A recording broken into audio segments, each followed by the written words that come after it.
est-ce qu'on peut parler encore de démocratie en Grèce? Alors philosophe ou poète, humain tout simplement, l'existence est muette et l'étiquettement. Donc je me méfie des étiquettes. Tout le monde est en mesure de penser par lui-même en s'en donnant un peu les moyens. Et donc je pense qu'on est tous philosophes en puissance et poètes en puissance et cinéastes en puissance, etc. C'est pour ça que j'ai dit que j'étais pas un professionnel et je ne mérite pas non plus d'être considéré comme professionnel avec la philosophie, même si j'en fais avec les enfants, dans des médiathèques, dans des écoles, dans des lieux autogérés, dans des squats aussi, avec des enfants migrants parfois aussi. Ceci étant dit, donc une vue philosophique sur le mot démocratie, en fait, que ce soit en Grèce mais aussi ailleurs, ce mot est bien sûr galvaudé. En fait, les mots qui composent le langage sont souvent dénaturés, vidés de leur sens premier, y compris de leur sens étymologique. Quelquefois, on a un sens employé dans la société qui est complètement à l'inverse de l'étymologie, pour dire à quel point on a dérivé au niveau du langage, quoi. C'est-à-dire que, par exemple, un bombardement qui tue des gens, c'est des frappes chirurgicales. Donc en fait, une frappe chirurgicale, ça veut dire que c'est un langage nosocomial qui se substitue à un langage militaire. C'est absolument incroyable. Et donc c'est valable pour beaucoup de mots. Et quand le pouvoir, via ces médias, les médias qui lui appartiennent, soit via l'État, soit via les sociétés privées, détourne le sens et fait évoluer le langage, il fait évoluer aussi les idées. Parce qu'en fait, on ne pense qu'avec les mots. L'être humain, il ne pense qu'avec les mots. Donc si les mots changent de sens, on perd aussi le moyen d'arriver à dire le monde tel qu'on le désire. Et là, on est obligé de lutter pour donner un sens différent aux mots, ou alors de créer des nouveaux mots, de faire des néologismes, des métaphores, de façon à dire le monde autrement. Et le mot démocratie, il est dans ce cas. La démocratie qui prétend que le peuple peut s'organiser de façon à détenir ensemble le pouvoir. Donc il y a l'utopie selon laquelle on peut avoir le pouvoir ensemble et le gérer ensemble. Donc les anarchistes ont un doute par rapport à ça parce que on a l'impression que le pouvoir il corrompt, c'est Louise Michel et beaucoup d'autres qui disaient ça, et donc par conséquent que sitôt on va choisir certains d'entre nous pour l'exercer pour le bien de tous, et bien que finalement il va plutôt privilégier l'intérêt particulier ou le réseau, les arrangements avec d'autres personnes. Ça c'est le premier problème. Deuxième problème, c'est que, puisqu'on nous dit dans cette société de plus en plus qu'il faut être bien sage, pas bouger, aller voter et se contenter de ça tous les 4 ans ou 5 ans pour ensuite obéir à la loi qui est écrite par ceux qui ont le pouvoir, ce faisant, en fait, on a le problème suivant, c'est qu'en réalité, de par la puissance des médias mainstream, des médias de masse, ces médias du pouvoir privés au public qui fabriquent l'opinion, c'est le pouvoir économique qui en réalité détermine le pouvoir politique. C'est-à-dire que la démocratie, déjà elle est viciée, non seulement par rapport à l'hypothèse qu'on puisse jouer avec le pouvoir, déléguer certains d'entre nous et ne pas perdre la substance par la corruption qu'apporte une position, un opportunisme, le fait de parvenir. Mais en plus, la démocratie pose le problème de la fabrique de l'opinion, et en l'occurrence donc d'un pouvoir économique, c'est-à-dire ceux qui ont le pouvoir au niveau de la richesse, et qui, par leur possession des moyens de fabriquer l'opinion, déterminent le pouvoir politique. Et donc par conséquent, les dés sont pipés. Et donc par conséquent, on est en mesure, selon ce principe que je viens d'évoquer, d'énoncer, on est en mesure de dire non, c'est pas la démocratie. Donc on n'est pas d'accord. Les urnes, c'est pas la démocratie. Voter, ça peut être un moyen dans certaines circonstances, quand on n'arrive pas à un consensus, quand on a suffisamment débattu avant, parce que démocratie, si tant est qu'on doit utiliser ce mot, c'est d'abord le débat. Parce que à la fin d'un débat, on peut arriver à se mettre d'accord sans forcément passer par un vote. En plus, il y a différentes façons de voter. Par exemple, on peut voter pour des personnes, ça s'appelle élire. On peut aussi voter pour des projets, des mandats impératifs, des projets très précis.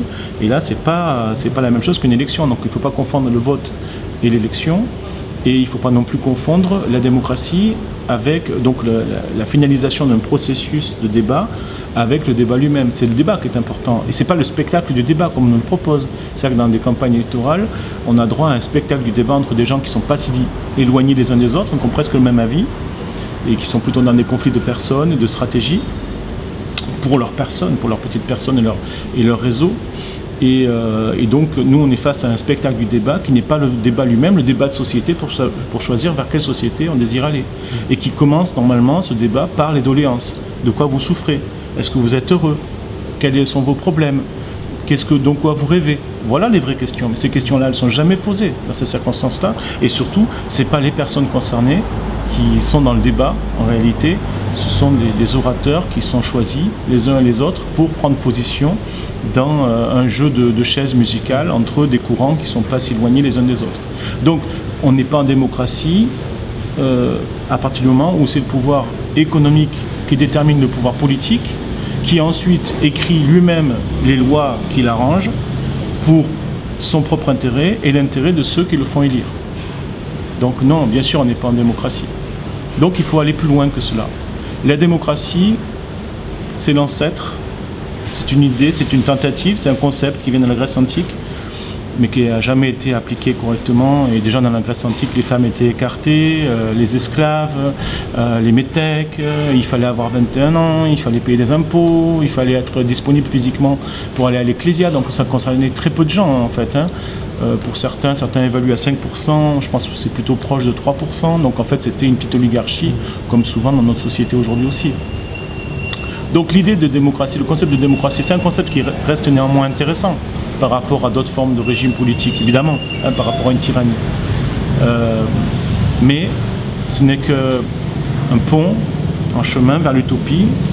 Et l'utopie, c'est d'avancer vers la possibilité de vraiment tous participer à la chose publique, à la res publica, de vraiment tous participer à la réflexion sur les conditions d'existence, de passer aux assemblées, pas seulement pour décider, mais aussi pour réfléchir, pour exprimer des problèmes, pour exprimer des souffrances, pour exprimer des désirs, pour parler de la vie quotidienne. Et par conséquent, ensuite, essayer de voir si on peut faire des concessions les uns les autres et s'entendre et se comprendre pour avancer vers l'utopie. C'est tout simplement le consensus. Moi, je ne suis pas trop partisan du mot unanimité, parce que l'unanimité, un peu comme par exemple l'uniformité, d'ailleurs, ils viennent un peu l'un à l'autre. Quand il y a unanimité, il y a souvent uniformité de l'opinion, alors que dans le consensus, c'est pas ça l'idée. C'est de faire converger le sens qui diffère pour chacun, de façon à créer des projets communs. C'est ça le consensus. Et donc par conséquent, c'est beaucoup plus intéressant et ça nécessite de discuter. Ça nécessite des assemblées un peu longues. Les gens, par exemple, qui viennent dans les convois, qui viennent en Grèce, qui découvrent un peu cet univers-là, ils ont l'impression qu'on fait des assemblées super longues et qu'on prend trop de temps. Mais non, c'est bien de prendre du temps pour ça, pour se rencontrer. Il faut boire un coup avant, il faut manger après, il faut aussi du lien, de l'agapé entre nous. Mais il faut aussi prendre le temps de se connaître, de s'écouter, de mieux se comprendre. Et c'est ça qui nous permettra d'avancer vers l'utopie. La démocratie, c'est la préhistoire de l'anarchie. C'est pas autre chose.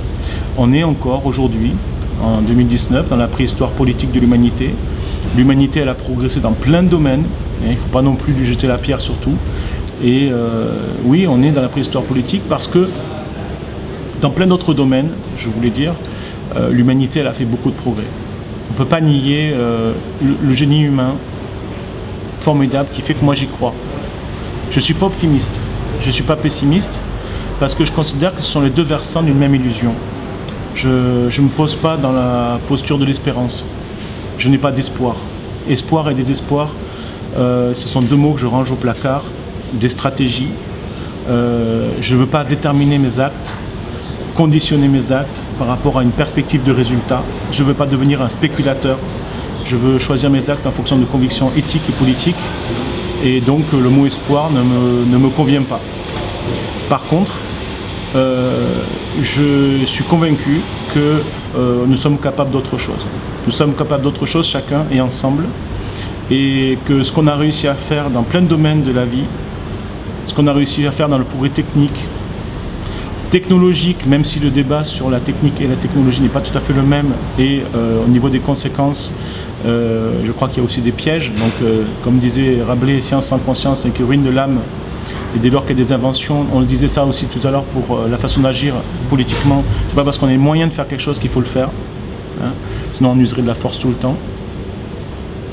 Et également concernant l'art par exemple, le génie humain c'est ça aussi. Si on tombe dans on dira le plus grand des pessimismes, le désespoir, dans ce cas-là, la meilleure chose c'est d'inviter à écouter certains musiciens d'autrefois ou d'aujourd'hui, de regarder certains tableaux, de lire des poèmes, d'aller vers l'art en général pour voir ce dont on est capable, pour voir ce qui est au fond de nous. Ce qui est au fond de nous, que nous montre l'art dans la transcendance du sujet, dans la sublimation, c'est une capacité à vraiment être différent. Et c'est ce qui fait que, pour moi, j'ai envie de faire le pari de la vie. Le pari de l'humain, mais au sens large de la vie, comme je l'ai évoqué.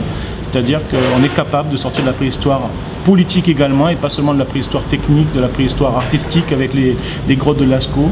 On est capable aussi, sur le plan politique, de fonctionner autrement. Mais pour ça, ça ne va pas tomber comme un fruit mûr d'un arbre. Il va falloir lutter.